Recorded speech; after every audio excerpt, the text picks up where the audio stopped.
The RIC troika was first conceptualized by former Russian Prime Minister Yevgeny Primakov in the 1990s, a time when Russia was trying to find its place on the global stage following the collapse of the USSR.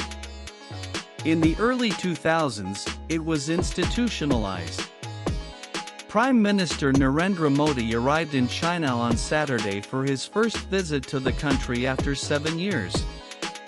In China's Tianjin, he will participate in the two-day Shanghai Cooperation Organization SCO summit.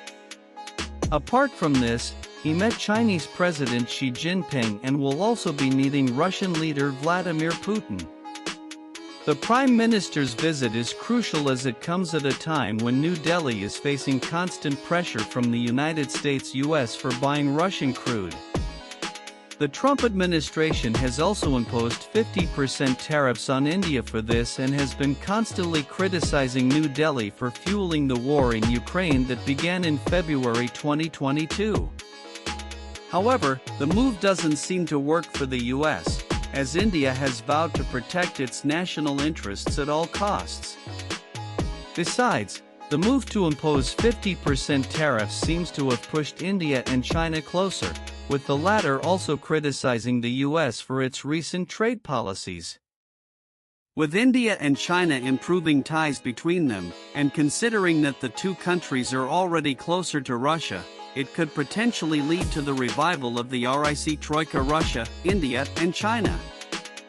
The RIC troika was first conceptualized by former Russian Prime Minister Yevgeny Primakov in the 1990s, a time when Russia was trying to find its place on the global stage following the collapse of the Union of Soviet Socialist Republic (USSR).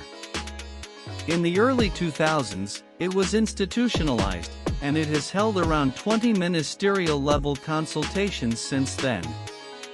The concept of the RIC troika was simple: Russia, India, and China should form a triangle and work together to counter the growing Western hegemony. Initially, both India and China kept their distance from the proposal, especially because of the differences between them. Despite reservations, the foreign ministers of the three countries held a trilateral meeting in September 2003 on the sidelines of the United Nations General Assembly (UNGA). The RIC troika was first conceptualized in the 90s, a time when India opened itself to the globe and was trying to improve ties with the West, particularly the US. Thus, India kept its distance from it. Notably, India conducted the Pokhran I nuclear test in 1998, a move that was strongly condemned by China, which was another reason why India was never serious about it. The 2020 Galwan Valley clash also didn't help the troika, as ties between India and China plunged to a new low, and it created more distrust among the two nations. However, with a change in geopolitical situation and the Trump administration imposing tariffs on India for buying Russian oil, New Delhi has showed its willingness to revive the RIC. RIC is a consultative format, which is a mechanism where three countries come together to discuss global and regional issues of interest to them, said Ministry of External Affairs MEA spokesperson Ranveer Jaiswal in July this year. Like India, China had also maintained a distance from the RIC troika. However, China is also showing interest in reviving the RIC, potentially because of the recent trade policies of the US under Donald Trump. It must be noted that China has openly come out in support of India after the US imposed 50% tariffs on the latter for procuring Russian oil. China-Russia-India cooperation not only serves the respective interests of the three countries but also helps uphold peace, security, stability and progress in the region and the world, Chinese Foreign Ministry spokesperson Lin Jian said in July this year. For long, Russia has looked for the revival of the RIC, and is holding discussions with India and China for this. Earlier this year, Russia said the three countries are important partners, apart from being the founding members of the BRICS. I would like to confirm our genuine interest in the earliest resumption of the work.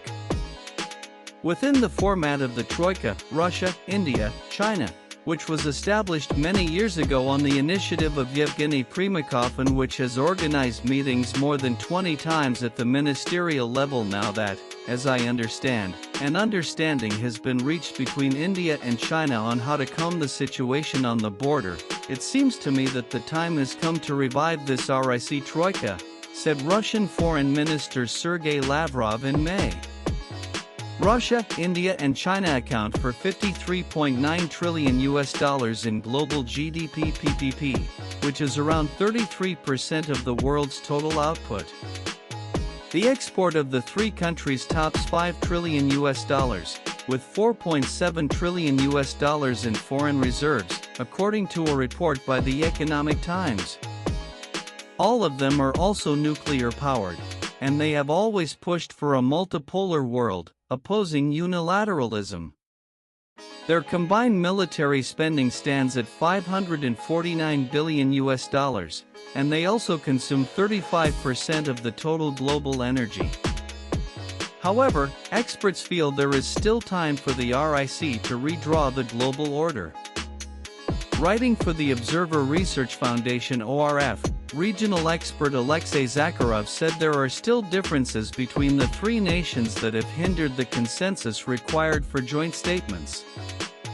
Zakharov said the RIC countries could cooperate in various geographies, such as the Arctic, Central Asia, and the Russian Far East, and other sectors as well, but that needs a greater trust between India and China.